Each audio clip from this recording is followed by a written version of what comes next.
Thank you, Mr. Speaker. With permission, I will update the House on actions that we are taking with France to strengthen our border security and the next steps on our reforms to the asylum system. The House will be aware that when we came into the government, we found an asylum and immigration system in chaos. Small boat gangs for 7 years had been allowed to embed their criminal trade along the French coast. The asylum backlog was soaring and illegal working was being ignored. The previous government had lost control of the system and, as a result, opened many hundreds of asylum hotels across the country, while returns were a third lower than in 2010. And before leaving office, they deliberately cut asylum decision-making by 70%, leaving a steeply rising backlog behind. It is little wonder that people right across the country lost confidence in the system and demanded to know why they were paying the price of a system that was so out of control. But that does not mean that people rejected the long and proud history of Britain doing our bit to help those fleeing persecution or conflict, including in the past decade families from Ukraine, Syria and Hong Kong. Because it is the British way to do our bit alongside other countries to help those who need sanctuary, but the system has to be controlled and managed based on fair and properly enforced rules, not chaos and exploitation driven by criminal smuggler gangs. And it is exactly because of our important tradition that substantial reforms are needed now. In our first year in government, we've taken immediate action, laying the foundations for more fundamental reform. We have restored asylum decision-making and then rapidly increased the rate of decisions. Had we continued with the previous government's freeze on asylum decisions, thousands more people would have been in hotels and asylum accommodation by now. Instead, we removed 35,000 people with no right to be here, including a 28% increase in returns of failed asylum seekers and a 14% increase in removals of foreign criminals. We've increased raids and arrests on illegal working by 50%, and we cut the annual hotel bill by almost £1 billion in the last financial year. We are rolling out digital ID and biometric kits so immigration enforcement can check on the spot whether someone has a right to work or a right to be in the UK. And on channel crossings and organised immigration crime, we are putting in place new powers, new structures and new international agreements to help dismantle the criminal industry behind the boats. So I want to update the House on the further steps we're now taking. In August, I signed the new treaty with France, allowing us for the first time to directly return those who arrive on small boats. The first detentions took place the next day of people immediately on arrival in Dover, and we expect the first returns to begin later this month. Applications have also been opened for the reciprocal legal route, with the first cases under consideration, subject to strict security checks. We've made clear this is a pilot scheme, but the more we prove the concept at the outset, the better we will be able to develop and grow it. But the principles it embodies are crucial, because no one should be making these dangerous or illegal journeys on small boats, and if they do, we want to see them swiftly returned. But in return, we believe in doing our bit alongside other countries to help those who have fled persecution through managed and controlled legal programmes. This summer, we've also taken further action to strengthen enforcement against smuggling gangs.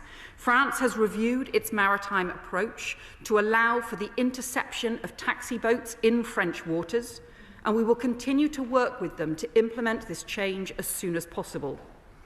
In the last year, the National Crime Agency has led 347 disruptions of immigration crime networks, their highest level on record, and a 40% increase in a year. Over the summer, we announced a £100 million uplift in funding for border security and up to 300 more personnel in the National Crime Agency focusing on targeting the smuggler gangs. And the Border Security Bill will give them stronger powers, counter-terrorism powers against smuggler gangs, powers to seize and download mobile phones of small boat arrivals, and the power to ban sex offenders from the asylum system altogether. Mr. Speaker, if opposition parties work with us to speed passage through the other place instead of opposing the bill, those powers could be in place within months, making our country safer and more secure. Let me turn now to the major reforms that are needed to fix the broken asylum system that we inherited. Although we have increased decision-making and increased returns, the overall system remains sclerotic, outdated and unfair. So, as we committed in the Immigration White Paper, we will shortly set out more radical reforms to modernise the asylum system and to boost our border security, tackling the pull factors, strengthening enforcement, making sure people are treated fairly, reforming the way that the ECHR is interpreted here at home, speeding up the system, cutting numbers and ending the use of hotels, and developing controlled and managed routes for genuine refugees. At the heart of these reforms will be a complete overhaul of the appeals system, the biggest obstacle to reducing the size of the asylum system and to ending hotel use. Because tens of thousands of people in asylum accommodation are currently waiting for appeals, and under the current system that figure is to grow, with an average wait time already of 54 weeks. So we have already funded thousands of additional sitting days this year, and the Border Security Bill will introduce a statutory timeframe of 24 weeks, but we need to go further. So we will introduce a new independent body to deal with immigration and asylum appeals, fully independent of government, staffed by professionally trained adjudicators with safeguards to ensure high standards, but able to surge capacity as needed to accelerate and prioritise cases, alongside new procedures to tackle repeat applications and unnecessary delays. We're also increasing detention and returns capacity, including a 1,000-bed expansion at Campsfield and Haslar, with the first tranche of additional beds coming online within months, to support many thousands more in forced removals each year. And our reforms will also address the overly complex system for family migration, including changes to the way that Article 8 of the ECHR is interpreted. We should be clear, international law is important. It is because other countries know that we abide by it that we have been able to make these new agreements with France to return people who arrive on small boats, to make new agreements with Germany to stop the warehousing of small boats by criminal gangs, and to explore returns hubs partnerships with other European countries. But we also need the interpretation of international law to keep up with the realities and challenges of today's world. But there is one area where we also need to make more immediate challenges. The current rules for family reunion for refugees were designed many years ago to help families separated by war, conflict and persecution. But the way they are now being used has changed. Even just before the pandemic, refugees who applied to bring family to the UK did so on average more than 1 or 2 years after they had been granted protection, long enough for them to be able to get jobs or find housing or be able to provide their family with some support. In Denmark and Switzerland, currently those granted humanitarian protection are not able to apply to bring family for at least 2 years after protection has been granted. But here in the UK now, however, those applications come in on average in around a month after protection has been granted, often even before a newly granted refugee has left asylum accommodation. As a consequence, refugee families who arrive are far more likely to be seeking homelessness assistance. And some councils are finding that more than a quarter of their family homelessness applications are linked to refugee family reunion. That is not sustainable. Currently, there are also no conditions on family reunion for refugee sponsors, unlike those in place if the sponsor is a British citizen or a long-term UK resident, and that is not fair. Finally, the proportion of migrants who have arrived on small boats and who then apply to bring family has also increased sharply in recent years, with signs that smuggler gangs are now able to use the promise of family reunion to promote dangerous journeys to the UK. Mr. Speaker, we continue to believe that families staying together is important, and it's why we will seek to prioritise family groups among the applicants to come to Britain under our new deal with France. But reforms are needed. So in our asylum policy statement later this year, we will set out a new system for family migration, including looking at contribution requirements, longer periods before newly granted refugees can apply, and dedicated controlled arrangements for unaccompanied children and for those fleeing persecution who have family in the UK. And we aim to have some of those changes in place for the spring.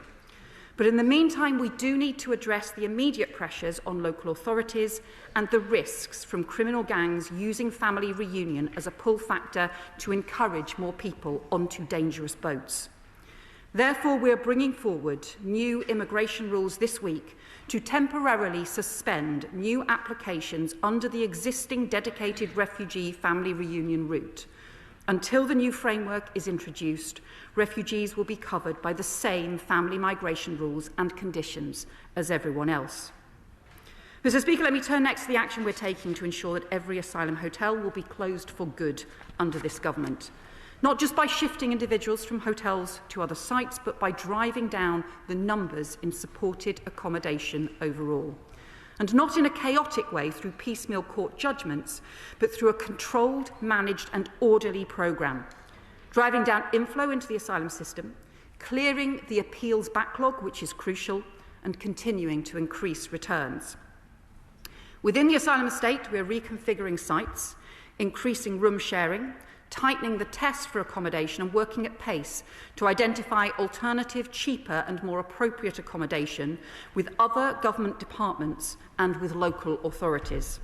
And we're increasing standards and security and joint public safety cooperation between the police, accommodation providers and the Home Office to ensure that laws and rules are enforced.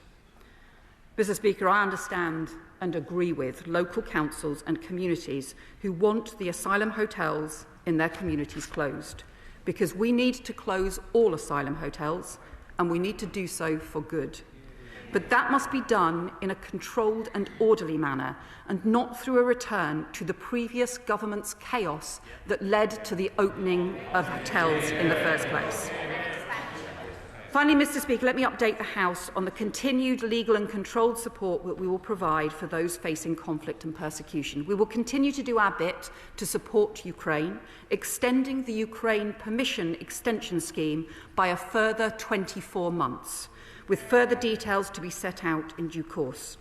We're also taking immediate action to rescue children who have been seriously injured in the horrendous onslaught on civilians in Gaza so they can get the health treatment they need. And the Foreign Secretary will update the House shortly on the progress to get those children out. I can confirm that the Home Office has put in place systems to issue expedited visas with biometric checks conducted prior to arrival for children and their immediate accompanying family members. And we have done the same for all the Chevening scholars and are in the process of doing so now for the next group of students from Gaza who have been awarded fully funded scholarships and places at UK universities so they can start their studies in autumn this year. And later this year, we will set out plans to establish a permanent framework for refugee students to come study in the UK so we can help more talented young people fleeing war and persecution to find a better future, alongside capped and managed ways for refugees to work here in the UK. Mr. Speaker, this government is determined to fix every aspect of the broken system we inherited and to restore the confidence of the British people. Solving problems, not exploiting them. A serious and comprehensive plan, not fantasy claims based on sums that don't add up or gimmicks that failed in the past. What we will never do is seek to stir up chaos, division or hate, because that is not who we are as a country, and that is not what Britain stands for. A practical plan to strengthen our border security, to fix the asylum chaos and to rebuild confidence in an asylum and immigration system that serves our national interest, protects our national security and reflects our national values. Because when we wave the Union flag, when we wave the St George's flag, when we sing God Save the King and celebrate everything that is great about Britain and about our country. We do so with pride because of the values that our flags, our King and our country represent. Togetherness, fairness and decency, respect for each other, respect for the rule of law. That is what our country stands for. That is the British way to fix the problems we face, and I commend this statement to the House. Shadow Home Secretary Criswell. Thank you, Mr. Speaker, and I thank the Home Secretary for advance sight of her statement. The government has now been in office for